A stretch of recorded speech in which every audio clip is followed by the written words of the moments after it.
Yes, good afternoon, Congressman. I want to quickly personally thank your office. I had a problem with Social Security not long ago, and I was here and there and everywhere, and they told me to call your office, which I thought, okay, yeah, right.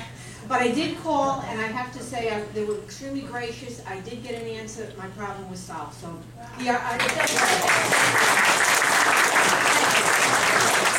At this point, I'm going to say thanks to my staff who were in the room. And now here's my question, Congressman. In D.C., do you hear anything at all? Because I know there's so many things going on, so many issues, but I haven't heard anything from the administration yet on gun control. I know that, my point is, I know the national debt and this and that and infrastructure, but that's not personally going to kill me. But a gun in the wrong hands will.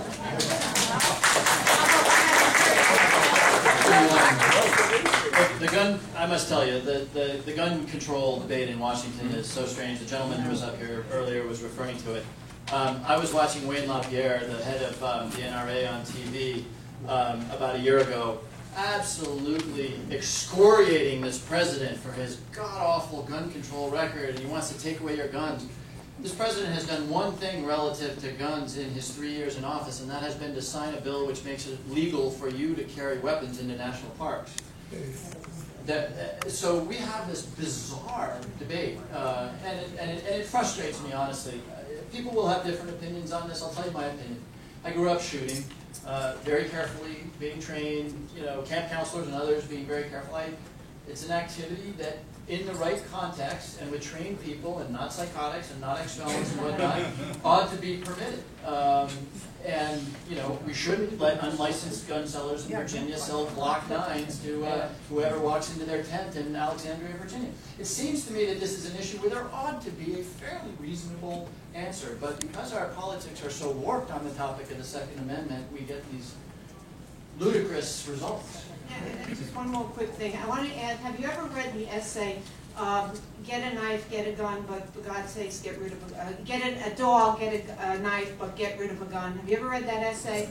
Okay, I'm going to send it to you. All right? I think it makes a lot of sense. Thank you. A lot of these issues, by the way, I just noticed we've got those of you who are from Westport, your representative here in Hartford, Jonathan Steinberg's here. These state issues, I'm calling you up here. Thanks for being here. Yes, sir. My name is Ron Pinciero, and I'm glad the issue of gun control was brought up just now because that's my business.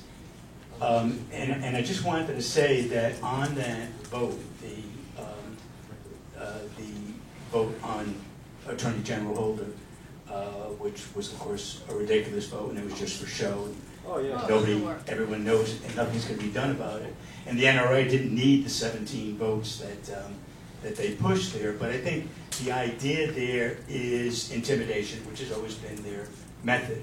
And they, in that way, were intimidating the ATF, whom they love to intimidate, because the ATF was cracking down on those border states that were supplying those guns to Mexico. The NRA reacted and tried to turn the debate around, as they always do, and they successfully did in this case. But I want to thank you for your vote, because you voted the right way, certainly, and so did the rest of our Connecticut delegation on that, which usually they do, with the exception sometimes with Representative Courtney, who goes astray on us. But I want to thank you for that. One curious thing, though, was what is the difference between those of you who simply voted the right way on it versus the ones who walked out in protest? Only Representative Larson actually walked out. Yeah, no, Representative Larson and DeLauro walked out, and Courtney and Murphy. But DeLauro voted. Did she vote? Okay, I didn't see that. So for the purposes of anybody here who didn't follow it, 2 days ago when the vote in the House on the contempt vote for the Attorney General came forward, something like 100 Democrats walked off the floor and didn't vote. And it was reminiscent of a Republican walkout 6 years ago. I wasn't in Congress, but maybe 8 years ago, when Harriet Miers and Karl Rove were called before Congress to testify under subpoena about the firing of the U.S. attorneys. This is kind of ancient history for some of us.